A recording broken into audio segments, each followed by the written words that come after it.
Inspirasi Euforia Islami tentunya hanya di Radio Institut Kefahaman Islam Malaysia. Alhamdulillah, waktu ini kita bersiaran bersama menerusi perkongsian seterusnya. Bukan perkongsian seterusnya, perkongsian pertama di Aspirasi. Kita ada Pesona Dizarah bersama dengan kita, dah berada di hujung Skype waktu ini. Kita bersama dengan tak lain tak bukan one and only Ustaz Muhammad Abdullah Al-Amin. Assalamualaikum Ustaz. Waalaikumsalam warahmatullahi wabarakatuh. Ya Ustaz ya. Alhamdulillah. Alhamdulillah. Siasa orang tua macam ni lah. Alhamdulillah. Yang penting masih lagi kedengaran suara Ustaz kan di Radio IKIM. Itu yang paling penting. Hari Isnin mesti kena dengar suara Ustaz Muhammad Abdullah Al-Amin. Masya Allah. Dan Alhamdulillah hari ini bersama dengan Ustaz kita nak sambung lagi perkongsian Asmaul Husna penyelesai masalah keluarga dengan nama Allah yang ke-86. Nama apa Ustaz? Al-Muqsid. Al-Muqsid. Allah Al-Muqsid. Baik, kita teruskan saja pada pengajian kita. Silakan Ustaz. Okay, bismillahirrahmanirrahim. Assalamualaikum warahmatullahi wabarakatuh. Alhamdulillah wassalatu wassalamu ala Rasulillah wa ala alihi wa sahbihi wa man tabi'ahu wa man nasar wa wala. Dirahmati Allah, dijikayati sosial kepada seluruh ibu-ibu, akak-akak, ayah-ayah, abang-abang serta adik-adik yang saya sayangi dan saya doakan dengan kebaikan sekalian. Daripada kejauhan kita berada di rumah masing-masing. Sudah memulakan kembali norma baru kita. Mudah-mudahan Allah beri kesembuhan segera kepada kita, masyarakat kita dan negara kita. Amin ya rabbal alamin insya-Allah. Jadi ibu-ibu, kakak, tuan-tuan muslim-muslimat sekalian, pada hari ini kita kongsikan nama Allah Subhanahu wa taala, Allah Al-Muqsid. Allah Al-Muqsid iaitu Allah Subhanahu wa taala yang mengadili. Allah Subhanahu wa taala yang mengadili. Jadi kita ni hidup di dunia ini bukan sekadar di sini. Okey. Jadi kita berada di sini hanya sementara dan kita sedang mengutip sebanyak mungkin bekalan untuk kita balik ke negeri asal kita iaitu akhirat. Jadi akhirat adalah negeri yang kekal abadi dan Allah Subhanahu wa taala menyebut A'udzubillahi minasyaitonirrajim walal akhiratu khairu wa abqa, dan akhirat itu lebih baik dan lebih kekal.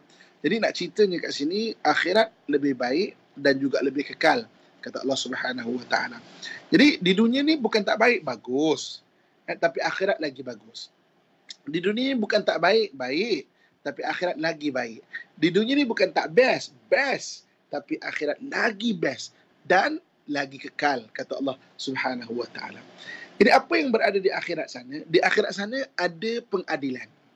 Allah Subhanahu wa taala Al-Muqsid, Allah Subhanahu wa taala yang akan mengadili setiap daripada makhluk-makhluk yang ada di dunia ini dan manusia yang diberi taklifan dan juga jin. Maknanya Allah akan adili segala perbuatan-perbuatan baik, segala perbuatan-perbuatan buruk, segala perkara-perkara yang berkaitan mereka dengan sesama mereka dan sebagainya. Jadi ini salah satu gelaran Allah Subhanahu wa taala, iaitu Allah Subhanahu wa taala Al-Muqsid, itu Allah yang Maha mengadili. Ibu-ibu, kakak, tuan-tuan muslim-muslimat yang saya sayangi dan saya doakan yang kebaikan sekalian. Sebab itu untuk kita ni diadili dengan selamat, kita kena faham dua benda.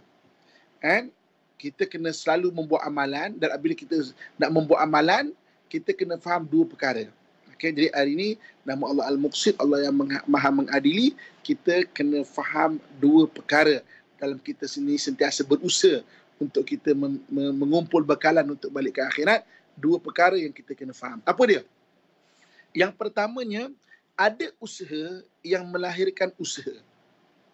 Okay, salin. Yang pertama, ada usaha yang melahirkan usaha.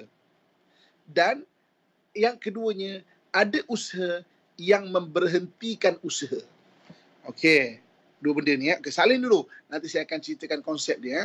Pertama, ada usaha yang melahirkan usaha. Dan yang keduanya, ada usaha yang memberhentikan usaha.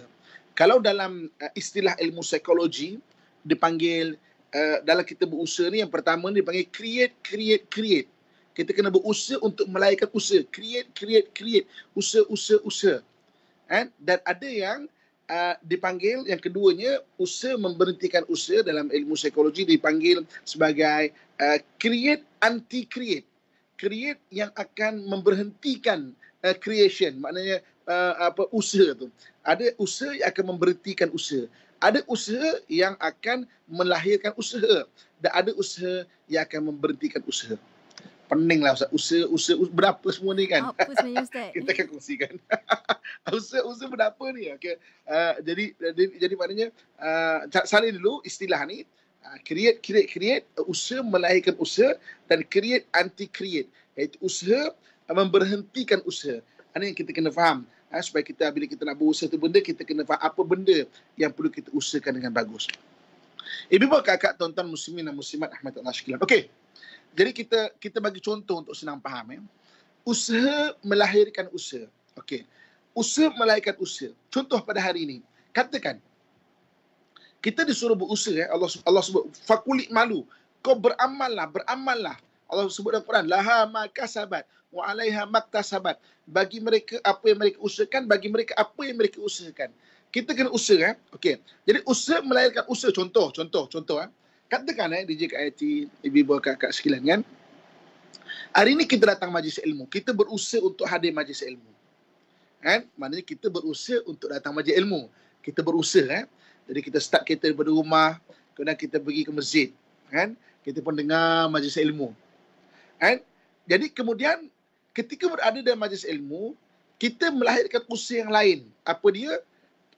Kita menyapa orang. Sebab dalam hadis, Nabi SAW suruh kita ni menyapa orang. Absyus salam bainakum. Kamu sapalah orang dengan keadaan mereka dengan memberi ucapkan salam. Jadi kita pun, Assalamualaikum. Maknanya, daripada usaha, dia akan melahirkan satu usaha yang baru. Melahirkan salam. Daripada salam, kita berukhuwah. Dia melahirkan usaha yang lain.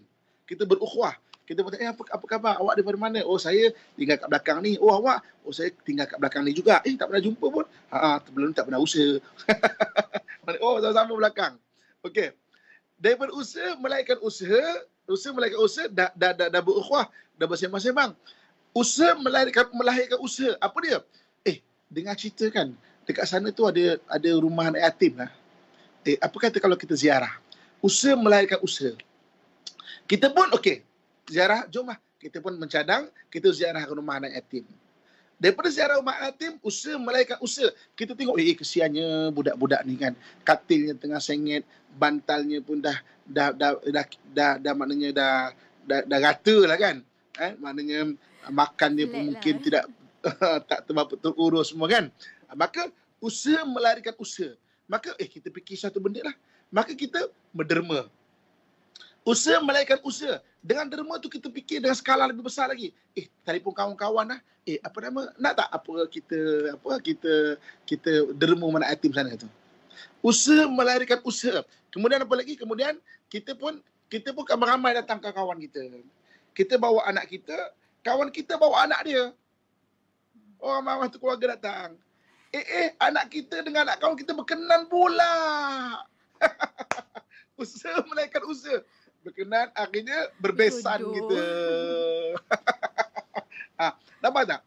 Dia dipanggil create ataupun usaha melahirkan usaha.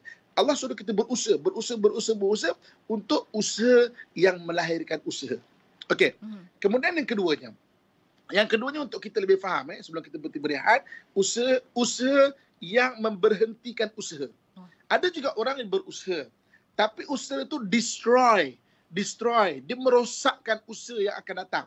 Contoh, bermula dengan apa? Kita datang majlis ilmu. Jadi datang majlis ilmu, datang, usaha tu datang. Tapi kita membuat satu benda yang akan memberhentikan usaha. Kita tengok ustaz tu, kita kata, ustaz ni betul ke ni? Kan dia ada tauliah ke apa semua tu. Kan? Tak baguslah ustaz ni kan. Maknanya, kita membuat tu benda yang akan memberhentikan usaha yang lain. Kemudian kita berjumpa kawan-kawan kita, ustaz ni tak baguslah apa semua kan. Maknanya, kita ajak kawan-kawan untuk memberhentikan usaha. Kan? Kemudian, apalah AJK Masjid ni, tak bagus lah dia apa semua. Kita komen lah. Kan? Padahal kita tak pernah tanya dia, duit masjid, duit surau tu cukup ke tak cukup. Kita komen aja kerja. Akhirnya apa? Bergaduh antara kita dengan AJK. Kita tak puas hati tu, tak puas hati. Ada je tak puas hati. Akhirnya apa? Merajuk. Akhirnya apa? Tak datang masjid. Maknanya ada kadang-kadang kalau kita tak perasan, kalau kita tak faham benda ni, ada benda-benda yang kita buat, dia memberhentikan usaha yang lain. Dia memberhentikan usaha yang lain.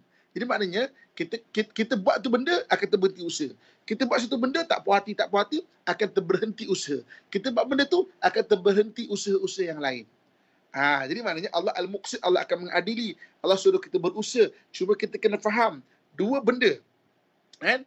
Ada usaha yang akan melahirkan usaha-usaha yang lain dan ada usaha yang akan memberhentikan usaha-usaha yang lain.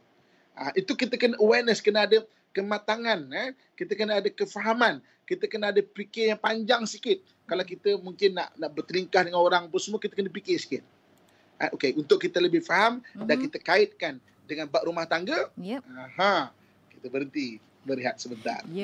Apa usaha nak kena usaha, apa usaha yang boleh menghentikan usaha. Kita akan belajar dalam rumah tangga konteksnya bagaimana. Kita akan belajar lepas ni. Untuk anda sekarang awal-awal ni, jom kita share. Tekan butang share di FB IKIM FM dan juga FB Ustaz Muhammad Abdul Alamin. Untuk anda jangan ke mana-mana, teruskan kesetiaan bersama kami tentunya hanya di IKIM, Inspirasi Inforia Islami menerusi perkongsian pesona di Zara.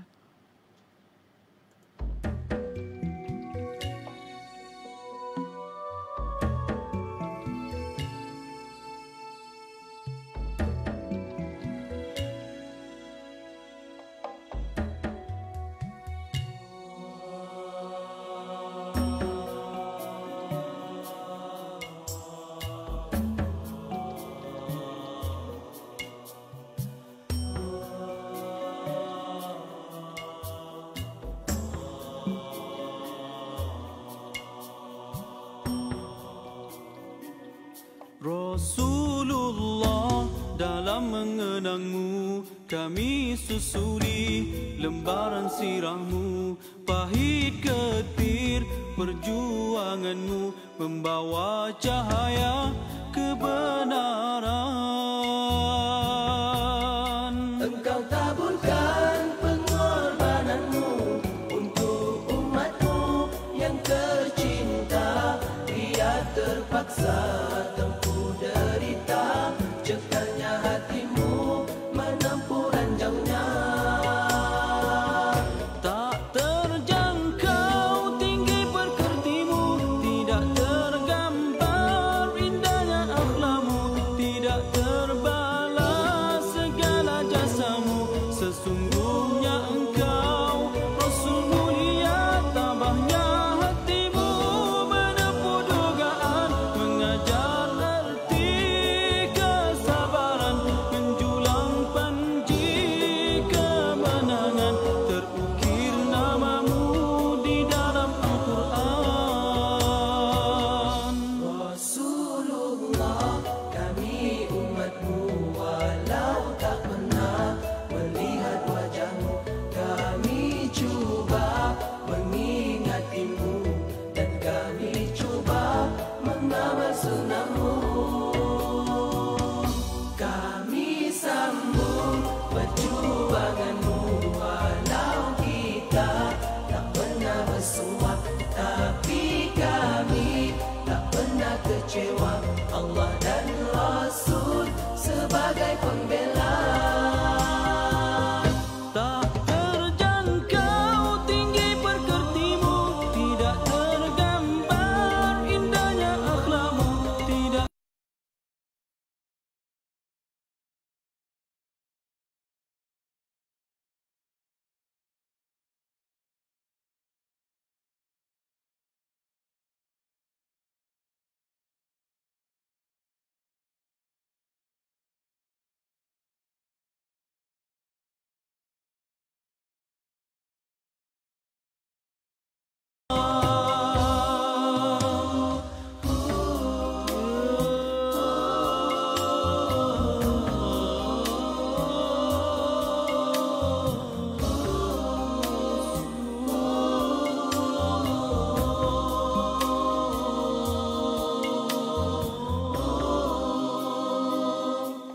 Rasulullah, dalam mengenangmu kami susuri lembaran sirahmu, pahit getir perjuanganmu membawa cahaya kebenaran.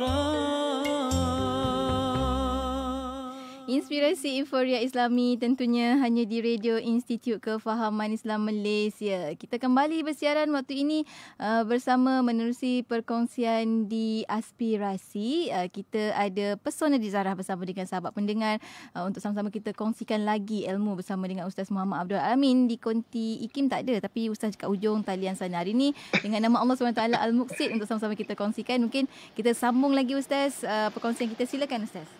Okey. Terima kasih DJ Kak Ati, kepada seluruh ibu-ibu, kakak-kakak, ayah-ayah, serta abang-abang yang saya sayangi dan saya doakan kebaikan sekalian. Okey. Hari ini kita bincang nama Allah Subhanahu Wa Taala Al-Muqsid, iaitu Allah Subhanahu Wa Taala yang Maha mengadili. Dekat akhirat besok Allah Subhanahu Wa Taala akan mengadili setiap perbuatan, setiap kelakuan dan setiap amalan kita. Yang itu Allah sebut dalam Al-Quran, laha makasabat wa 'alaiha maktasabat. Bagi mereka apa yang mereka usahakan dan bagi mereka apa yang mereka usahakan. Jadi, kita dah bila kita bicara mengenai usaha, ada dua benda yang kita kena faham pada hari ini, iaitu ada untuk berusaha ni, ada usaha yang melahirkan usaha dan ada usaha yang akan memberhentikan usaha. Kan? Usaha yang melahirkan usaha-usaha dan usaha yang memberhentikan usaha. Okey? Jadi, kita dah kongsikan tadi satu contoh. Sekarang kita nak kongsikan dalam rumah tangga contohnya. Dalam rumah tangga. Okey.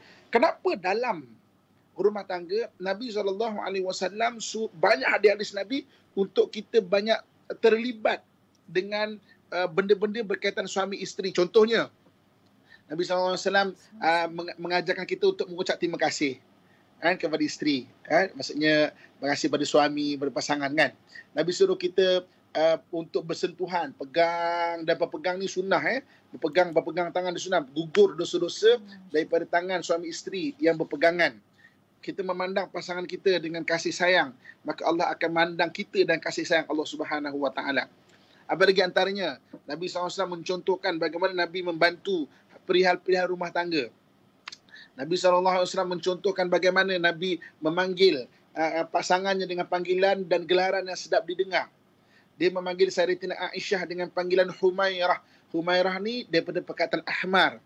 Wazan dia, kalau dia punya acuan bentuk perkataan tu dipanggil tasghir. Humairah daripada perkataan ahmar, merah. Humair maknanya si merah yang kecil. Dalam konteks bahasa Melayu, cute. Nabi panggil isteri dia, cute. Alamak, maksudnya romantik Nabi SAW. Sweet macam tu saya. Sweet itu. Okay. Jadi maknanya, kena Nabi sebut, nazifu afna abuyutikum. Kamu adalah bersihkan kawasan rumah kamu.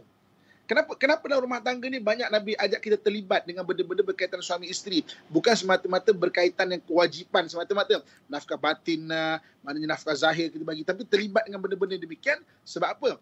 Benda-benda demikian, dia akan melahirkan usaha yang akan melahirkan usaha. Sebagai contoh, hari ni kita bangun tidur. Biasa isteri kita akan terus kemas, pergi masuk dapur. Cuba kita buat hari satu benda lah. Kita bangun daripada tidur, kita cuba sama-sama angkat baju kotor, pergi ke dapur. Itu usaha tau. Itu usaha. Sampai di dapur, kita cuba tengok sekejap keliling dapur kita. Dapur aku ni kan, sebelum ni kita pergi dapur lah. Tapi cuba tengok yang mengkreat usaha baru. Dapur ni lama dah tak dicat. Kan? Mana akan melahirkan satu, biarlah isteri yang masak kat dapur ni biar ceria sikit. Rupanya asap hitam dah atas dapur tu kan. Mungkin kalau ada duit kan boleh belikan yang ventilator tu kan. Maknanya keluarkan asap ke apa semua kan. Kita tengok dapur kita, berkarat dah dapur tu kan. Dia akan melahirkan usaha. Maka kita pergi kerja hari ni, balik kita beli sabun lah. Sabun yang bagus sikit untuk bersihkan sinki. Usaha akan melahirkan usaha. Kan? Kemudian apabila kita cuba bersihkan, tengok tu, susah rupanya bersihkan ya. Maka kita akan rasa, susah. Rupanya isteri sebelum ni ingat mudah ke dia masak sambil nak mengendalikan dapur tu kan. Maka dia akan melahirkan satu kefahaman yang akhirnya akan melahirkan kasih sayang. Usaha melahirkan usaha. Kan? Tapi, kita tengok contoh yang kedua. Usaha memberhentikan usaha. Bangun pagi-pagi terus komen. Apa benda ni tak kemas ni lagi apa semua ni kan. Makan, contoh sarapan. Ada je tak kena. Ini sosnya mana ni? Ini kecapnya mana ni? Ini sambalnya mana ni? Tapi makannya habis. Lagi tak. Tapi komen aja. Isteri yang masak, mood pun tak okey. Mungkin dia akan merajuk. Mungkin dah 3 hari tak bercakap. Nampak tak? Satu usaha yang akan memberhentikan usaha. Kan? Sebab itu kita kena faham rumah tangga. Sebab itu dalam rumah tangga Nabi SAW ajar supaya fa'fu anhum, makna maafkan, doakan. Dalam Quran Allah sebut ku anfusakum wa ahlikum nara. Kamu jagalah diri kamu dan ahli keluarga kamu daripada api neraka. Nak jaga ni kena didik dengan sabar, kena banyakkan, kena maafkan, kena bimbing sebab dia akan melahirkan usaha-usaha yang bagus. Saya dikongsikan pada kelas-kelas yang lepas. Kita ni nak anak kita baik, nak isteri kita baik, nak suami kita baik. Paling kurang kena tegur dalam hidup tu ada 10,000 kali teguran. Kan? 10,000 kali. Daripada mana datang 10,000 kali? Dalam hadis Nabi SAW menyebut bahawa adib waladaka sab'an. Kamu dah didik anak kamu 7 tahun sampai umur 14 tahun. Didik tu tegur. Tegur, ajar dia adab, tegur 14 tahun. Okey? 7 sampai 14, 7 tahun. Kalaulah 7 tahun tu satu hari kita 5 kali teguran. Satu hari untuk ambil sempurna dengan 5 waktu sembahyang, kita tegur. Kan? Maknanya setahun ada 365 hari kali dengan 5. Kan? Kali dengan 7 tahun, dia akan jadi lebih kurang 12,000. 12,000 kali teguran. Kalau kita bundarkan 10,000 kali teguran. Kan? Jadi katakan, isteri kita kasih, apalah dia ni, perangai tak apa-apa. Mungkin dia kurang ditegur oleh mak ayah dia. Jadi kita kena sambung tugas mak ayah dia untuk tegur. Kan? Kita tak suami kita, apa perangai teruk sangat ni, marah sebaran apa semua. Mungkin dia tidak ditegur oleh mak ayah dia. Kita sebagai isteri, Kak, kita kena sambung tugasan itu untuk menegur. Bagi anak-anak kita pula, kita kena faham benda ni. Anak aku nak jadi baik, mesti kena tegur. At least 10,000 kali teguran. 10,000 kali teguran, at least. Jadi maknanya apa? Maknanya kita kena usaha untuk terus amar ma'ruf nahi mungkar dalam keluarga tu. Maka apabila kita tegur, kita sabar, kita maafkan, usaha melahirkan usaha.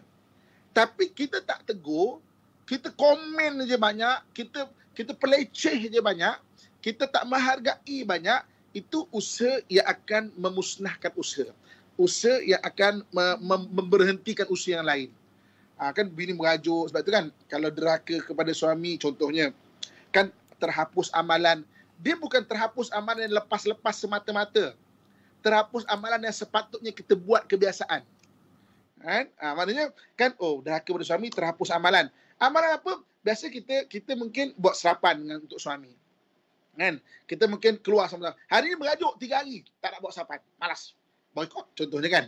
Kan memberhentikan usaha. Maka terhapuslah amalan. Biasa at least sama juga lah bersembang. Berbual suami isteri ni kan berdatangkan pahala. Kan? Hari ni merajuk, malas. Tak bercakap seminggu. Kan seminggu tak ada pahala bercakap. Maknanya menderaka, dia akan menghapuskan amalan. Amalan yang akan datang. Yang kita tak buat pun amalan tu akhirnya. Sepatutnya rumah tangga gedung kepada pahala. Kan? Sebab tu syaitan ni, antara benda yang dia nak hapuskan adalah rumah tangga. Sebab rumah tangga gedung kepada pahala. Jadi ibu kakak tuan-tuan sekalian, dalam rumah tangga, abang-abang, ayah-ayah kena banyak bersabar. Akak-akak, ibu-ibu kena banyak bersabar. Kena ingat benda ni. Allah Al-Muqsid, Allah yang akan mengadili kita. Dia nak tengok amalan kita. Jangan sampai kita dibisikkan syaitan untuk membuat usaha yang akan memberhentikan usaha. Ketepikan merajuk, ketepikan komen yang negatif, ketepikan benda-benda yang mungkin memperbesarkan benda kecil. Kan? Kena belajar untuk memaafkan, belajar memberi ruang. Isi merajuk bagi ruang dia. Jangan kita balas, kita react dengan benda tak baik, dia akan memberhentikan usaha. Kena belajar untuk bagi masa dekat dia. Kan? Kita boleh jenis terjah-terjah. Jom pergi. Dia tak boleh, dia kena planning. Nak balik kampung 3 hari kena kemas. Kita 2 jam nak balik kampung pun boleh pergi. Benda tu pun boleh bergaduh kadang-kadang tau. Kan? Terjah-terjah macam tu kan. Jom balik kampung. Abang balik kampung. Anak-anak lah pun semua kan. Jadi benda ni kena berlapang dada, kena faham. Tapi kena faham konsep dia adalah janganlah membuat satu benda yang memberhentikan usaha. Rugi kita. Kita buatlah. Lepas tu, fasabrun jamil. Sabar tu indah. Sebab dengan sabar, kita tahan sekejap saja, dia akan melahirkan usaha-usaha yang lain nanti. Masya Wallahu Allah, a'lam. Masya Allah. Terima kasih banyak Ustaz hari ini. Walaupun hanya dengan satu nama Allah SWT Al-Muqsit tu je, kita dah belajar macam-macam benda dalam rumah tangga. Sebenarnya kena ada Ustaz kan sifat-sifat begini. Dan kita ada banyak soalan daripada rakan-rakan pendengar kita. Kejap lagi kita akan kongsikan bersama dengan rakan-rakan. Sebab dia kata, sahabat kita, saya bacakan satu ya Ustaz ya. Antara contoh rakan kita ni kata, Ustaz kata setiap pagi dialah yang kejut semua-semua. Kan? Setiap subuh demo yang kejut hari-hari dia kata kan. Maknanya mengambil peranan masing-masing. Dan kita ada banyak lagi soalan Ustaz, antaranya kalau boleh tolong tak Ustaz, teringin sangat nak tahu dalam konteks rumah tangga, setiap kita akan diadili di akhirat besok. Adakah orang-orang yang dianiaya hidup orang lain, yang menganiaya hidup orang lain telah ditakdirkan untuk berbuat demikian? Sebab selalu orang kata dah takdir Ustaz, dah takdir. Macam mana tu Ustaz? Jawapan lepas kita bertiada stiker pada anda. Jangan ke mana-mana. Teruskan bersama kami di IKIM, Inspirasi Inforia Islami. Anda rusing merancang keuangan? Anda pening memikirkan masalah kehidupan? Kami ada solusinya. Jangan lupa untuk ikuti segmen Bijak Wang bersama dengan Tuan Samsudin Kadir setiap Jumaat jam 3.10 petang, eksklusif hanya di IKIM, Inspirasi Inforia Islami. Kita terus bersiaran menerusi perkongsian Pesona di Zarah. Di konti saya ada seorang, dan di hujung Skype kita ada Ustaz Muhammad Abdullah Alamin. Kita berkongsi hari ini dengan nama Allah SWT Al-Muqit, Allah yang Maha Adil. Ustaz, Ustaz sambung lagi ataupun nak jawab soalan sahabat kita tadi Ustaz? Kita boleh terus soalan. Okey, baik.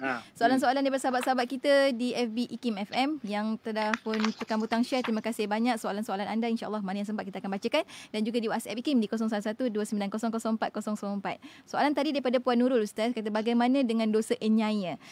Kalau ada orang yang enyaya hidup orang lain, telah ditakdirkan untuk berbuat demikian ke Ustaz? Sebab biasa mereka akan kata dah takdir. Macam mana tu Ustaz?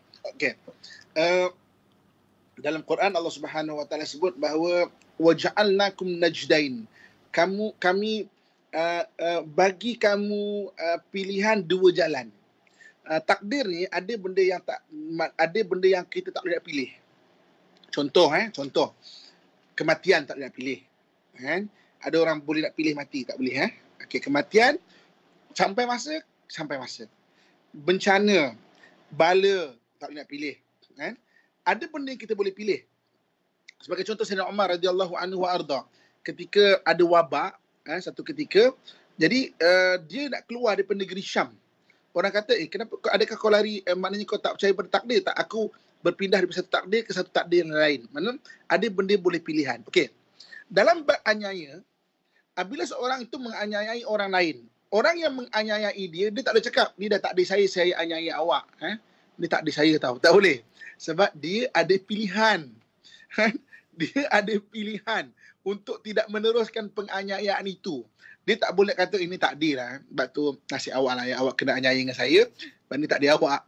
Maksudnya, dia jangan dalam agama dia, jangan belit agama lah. Itu je lah. Kalau salah, minta ampun kepada Allah. Cuba baiki diri. Jangan sampai kita ni belit agama. Kita panggil lah. Dah lah kau aniaya orang. Kau salah ke takdir pula. Soalannya, kau dah kenapa? Okay. Maksudnya, minta ampun, ada kesedaran, baiki diri. Sebab kita memilih untuk jadi demikian. Yang kalau kita pilih tu, Allah izinkan, maka kita akan jadi buat macam itu lah. Wallahualam. Masya Allah. Seterusnya kita ada soalan ni Ustaz di WhatsApp IKIM. Sahabat kita ni Eddie berusia 39 tahun. Dia kata, Ustaz, isteri selalu buat perkara salah dan silap berulang perkara salah dan silap. Berulang-ulang perkara yang sama, sedangkan sahabat kita ni dah tegur. Macam mana nak buat tu Ustaz? Okey. Pertama sekali, kita kena faham manusia tak sama. Okay? Dia tak sebut apa kesalahan itu. Kadang-kadang ada kesalahan berkaitan agama. Maknanya agama yang tak arifkan benda itu salah. Kadang-kadang salah tu daripada kita punya kod etika yang kita letakkan kat isteri. Contoh macam, awak kalau balik kampung jangan lama-lama. Itu kod etika kita yang kita letakkan. Maknanya kita yang letakkan situ. Jadi, kau balik lama kan? Kau ni salah lah. Maknanya, kita kena faham benda tu. Maksudnya, apakah hanya kesalahan tak disebut? Kalau kesalahan berkaitan agama, dia kerja popek-popek mengumpat sana, mengumpat sini, maknanya itu memang kena tegur lah. Okay. Ada yang kadang-kadang kita punya expectation. Kita yang letakkan satu expectation, kita yang letakkan satu syarat. Orang tu baik, kena macam gini. Sebab ada orang jenis dia adalah, dia sukakan SOP. Kena macam ini, macam ini, macam ini. Anak mesti kena pergi masjid, pergi surau macam ini. Kalau tak, dia anak yang tak bagus. Padahal anak dia okey, cuma tak pergi surau je kadang-kadang kan. Jadi terus tak bagus, terus dia tension, terus dia jadi macam stres sebab anak tak pergi surau, maka anak tu tak baik. Padahal anak tu tak berjalan ke sana kemari, sentiasa ada kat rumah padahal. Jadi kita tengok keadaan tu expectation kita ataupun takrifan kita tu. Okey. Kemudian yang kita kena faham adalah ada orang yang memang dia kena berterusan, kena ditegur secara berterusan. Maksudnya jenis dia itu adalah orang yang kalau cakap sekali nanti dia akan lupa. Dia dipanggil orang yang detach. Detach ni maknanya lepas-lepas lah. Macam tu. Jadi nasihat hari ni sedih kan? Lepas tu lagi 2 jam dia lupa. Jenis dia detach. Kena selalu. Jadi itu yang orang Melayu boleh sebutkan seperti mencurah air di daun keladi kan. Dia kan stres. Cuba daun keladi tu kita lenturkan, jadikan dia bentuk macam mangkuk kan. Kalau kita tahu jenis dia macam daun keladi yang macam itu, memang kita akan stres lah tuang. Tapi kita lenturkan dia, maka dia dapat menanggung air itu. Dan sebenarnya dia lagi cantik daripada yang melekat meresap terus jadi lembek kan. Dia lagi cantik kalau dia dapat ditakung air tu. Oh, Masya Allah. So maknanya ada jenis macam tu. Kalau isteri kita jenis macam itu, selamat, apa nama panggil, good luck lah bang ya. Maknanya ada pahala. Selamat berjaya. Ada pahala kita di situ dari sudut kita diamanahkan pada isteri yang kita kena tegur. So jangan berhenti menegur, teruskan bimbing. Mungkin jenis dia lebih 10,000 kali mungkin 20,000 kali kita tegur. Wallahualam. Alhamdulillah. Aplikasikan dulu 10,000 kali. Mana tahu betul-betul berjadi. Ustaz kan? Masya Allah. Seterusnya kita ada kat Siti. Ustaz kata suami ni jenis yang nak kena bagi tahu. Kalau nak buat sendiri macam tak ada dapat idea macam tu. Tapi bila diminta memang Alhamdulillah cemerlang. Jadi soalan sahabat kita ni, adakah sahabat kita ni memang jenis macam kontrol suami ke sahabat kita ni? Dan mak mertua pun dah macam nak salah faham dengan suami tu ikut cakap isteri. Dan kami macam berlangkah selalu berkepit sebab suami ni memang macam selalu tunggu idea atau keputusan sahabat kita. Dan kebanyakan keputusan selalu selain daripada kerja lah Ustaz. Biasanya suami akan minta nasihat daripada sahabat kita ni. Macam mana tu Ustaz? Okey. Cuba kita saya pernah bahas benda ni dalam emosi 12 emosi 12 emosi. Okey. Jadi kalau siapa yang maknanya fan lama Pesori Zahra mungkin diingat. Tapi kalau tak ingat saya ulang balik Okey. Emosi 12 Kita dalam diri kita ni ikut Imam Ghazali, perbahasan Imam Ghazali ada 12 emosi. Kan? Kita simpulkan ada 12 emosi dalam 2 dimensi. Dalam dua dimensi. Saya nak tanya Kak Yati sebagai wakil kepada seluruh pendengar sekalian. Okey, saya nak tanya. Kak Yati kalau ke mana-mana suka tak mengajak orang? Suka tak ajak orang? Macam nak ke mana-mana, jomlah. Suka tak? Suka. Sebab ada kawan. Suka kan? Sebab ada kawan kan? Suka kan? Okey, soalan keduanya. Tapi kalau orang ajak Kak Yati suka ikut tak? Tengok keadaan. Kalau saya tak ada apa-apa, saya suka ikut. Mana tengok keadaan Kalau ada apa-apa mungkin jarang tak ikut lah. Betul. Maksudnya apa? Dari sudut emosi mengajak, emosi tunjuk mengajak, Kak Yati tinggi. Maksudnya DJ Yati kita tinggi, dia suka mengajak orang. Jom. Tapi dia sudut diajak, emosi perlu diajak, perlu pula. Orang ajak kita sederhana. Maknanya tengok keadaan lah. Beza dengan orang kalau emosi yang perlu ajak tu tinggi, dia perlu, pantang ajak dia akan ikut. Kan? Dia beza dia. Ada orang yang suka mengajak, tapi diajak dia takkan ikut. Itu maknanya emosi perlu dia rendah. Dia tunjuk suka, dia tunjuk tinggi, dia suka mengajak, jomlah. Tapi orang ajak dia belum tentu dia pergi. Okay, itu jenis orang. Okay, balik pada soalan kakak ini. Ada orang yang dia tunjuk kontrol. Tunjuk kontrol ni maksudnya suka bagi direction, bagi banyak idea. Kita buat macam ni, kita buat macam ni, jenis dia macam tu tau. Itu emosi tunjuk kontrol dia panggil. Tunjuk kontrol ni maknanya tunjuk suka bagi direction lah. Dari sudut perlu pula, ada orang yang dia perlu kontrol. Emosi perlu kontrol dia tinggi. Dia bukan Dia jenis macam tu. Dia suka kalau batu benda, macam mana nak buat Dia perlu direction daripada orang. Kontrol di sini bukan negatif tau. Dia perlukan direction daripada orang untuk memastikan keputusan tu betul ke tak, ataupun untuk dapatkan idea. Ada jenis orang macam tu tau. Ada orang yang perlu kontrol rendah. Perlu kontrol rendah, maknanya dia tak suka direction daripada orang. Saya tahulah apa kerja saya. Dia tak suka dapat direction. Ada orang yang perlu direction. Dia suka direction. Jadi pada saya dalam kupasan begini, suami puan tadi, dia punya emosi perlu kontrol dia tinggi. Jadi maknanya dia bukan saja daripada isteri tu, siapa-siapa pun kalau ke office pun dia suka dapat direction daripada orang. Dia dapat direction bahawa apa nak buat dia dapat direction. Dia suka jenis dia. Mana jenis emosi orang yang berbeza.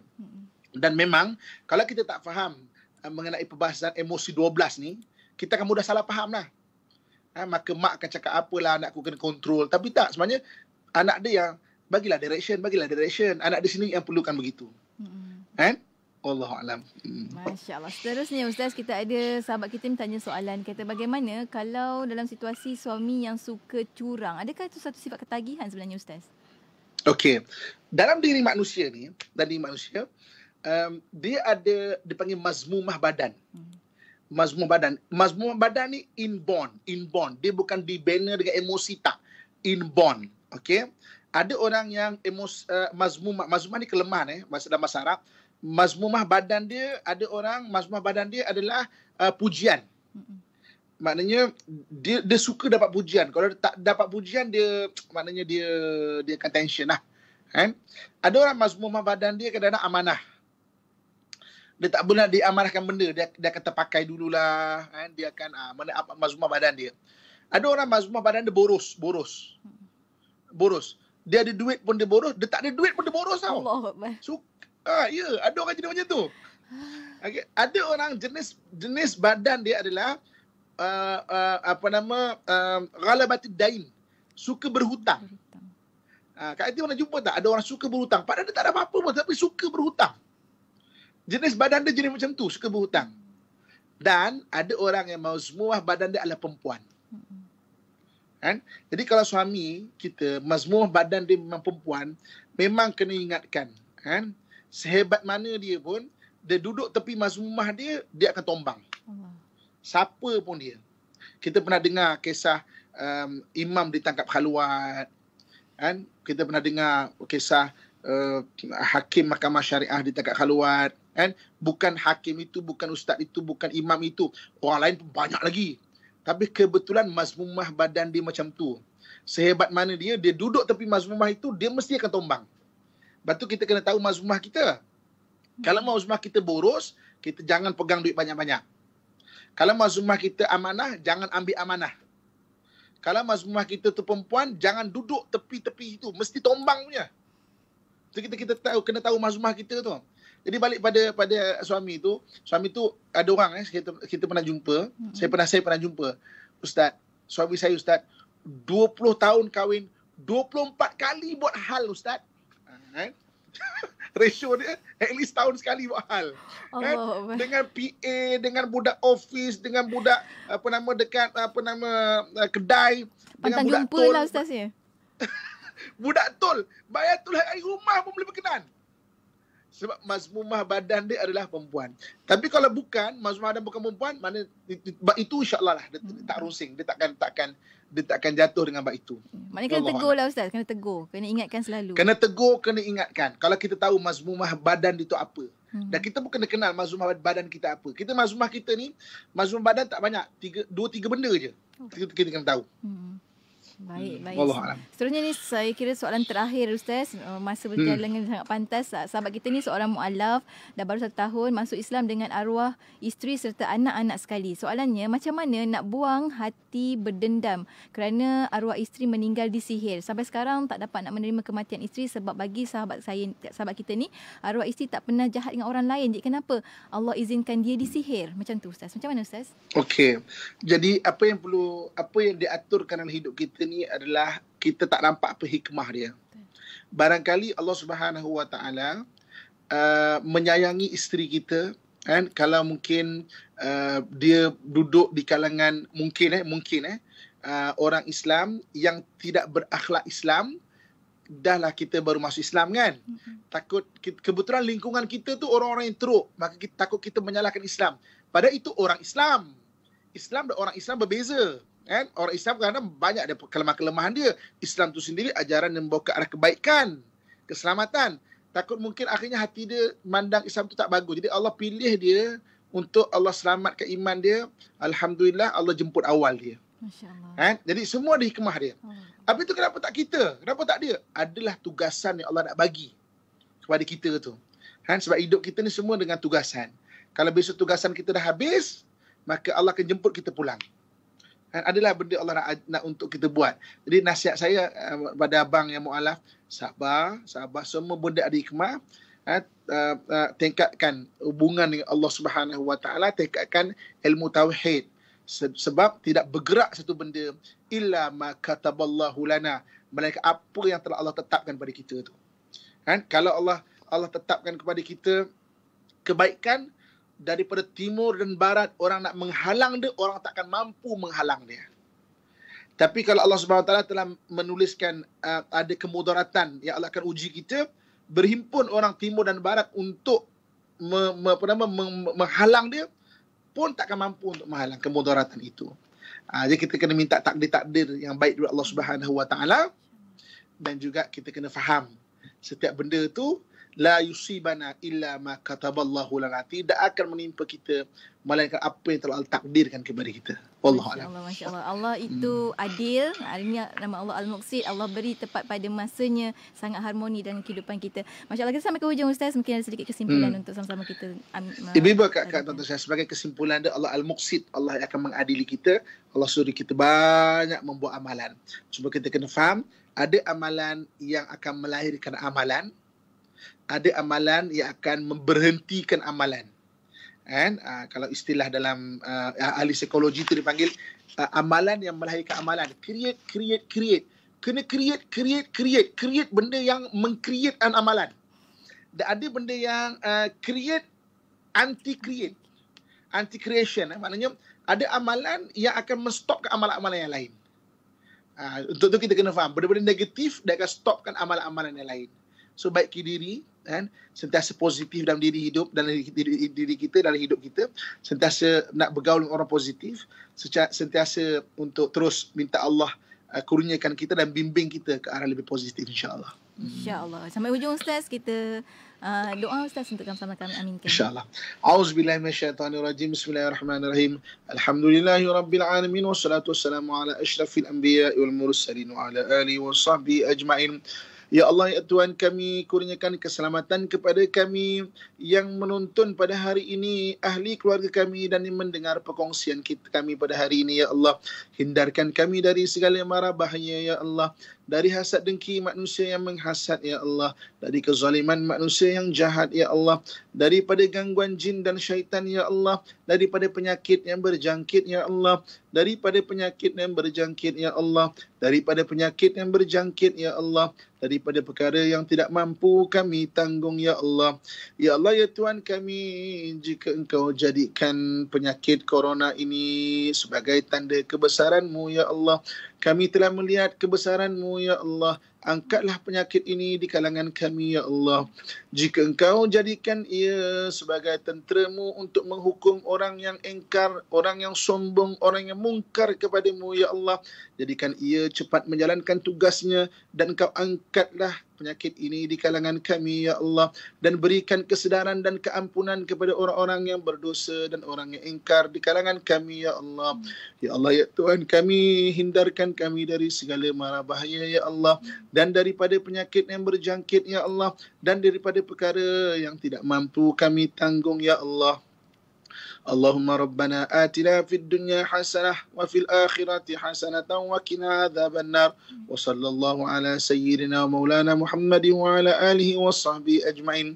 Walhamdulillahi rabbil alamin. Taqabbalallahu minkum minna wa minkum taqabbal ya karim. Alhamdulillah. Alhamdulillah. Terima kasih banyak Ustaz untuk perkongsian ilmu pada hari ini. Sampai kita bertemu lagi minggu hadapan insya-Allah Ustaz. InsyaAllah. Assalamualaikum. Waalaikumsalam warahmatullahi wabarakatuh. Dan untuk anda rakan pendengar yang menyaksikan di FB IKIM FM, jangan lupa tekan butang share untuk lebih ramai lagi dapat manfaat daripada perkongsian Ustaz Muhammad Abdul Alamin. Sampai kita bertemu lagi lain masa. Dan untuk anda teruskan bersama kami di IKIM Inspirasi Inforia Islami.